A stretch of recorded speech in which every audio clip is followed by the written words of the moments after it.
Afampana indray zany ny zava-misy eo anivon'ny tontolon'ny fampianarana manana ny ambarany ny solombavambahoaka voafidy tao Ambatolampy manoloana ireny faniriany ny mpampianatra frama ao anatin'ny anefa eo amin'ny solombavambahoaka ireny ity solotena ny solombavambahoaka ity moa dia nanambara fa misokatra ho azy ireo hatrany ny varavarana ho an'ny solombavambahoaka. Asan'ny solombavambahoaka ny mandray ny hevitra avy amin'ny olom-pirenena hoy solombavambahoaka Ambatolampy Randrinjanahary Solonyaina Olivier. Misokatra ary volona ny andray ny feon'ny mpampianatra frama matrano ny solombavambahoaka raha ny nambarany.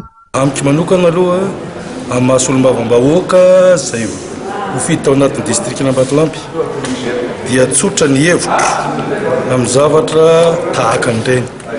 Etaetan'ny frama dia afaka mifampiresaka mihitsy izy amin'ny solombavambahoaka ary mitondra ny etaetany akaty aminay mba homena ny fitondrana mpanatanteraka.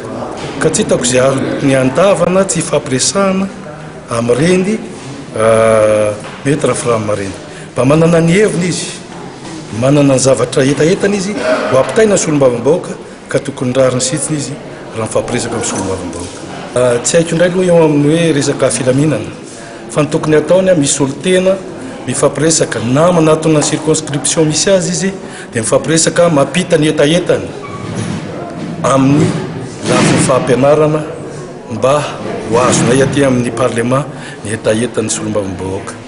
Raha ny zava-misy teny Tsimbazaza androany dia lamina ny teny toerana na dia tsy fotoam-pivoriana azy dia nisy ny solombavambahoaka mifamezivezy teny Tsimbazaza.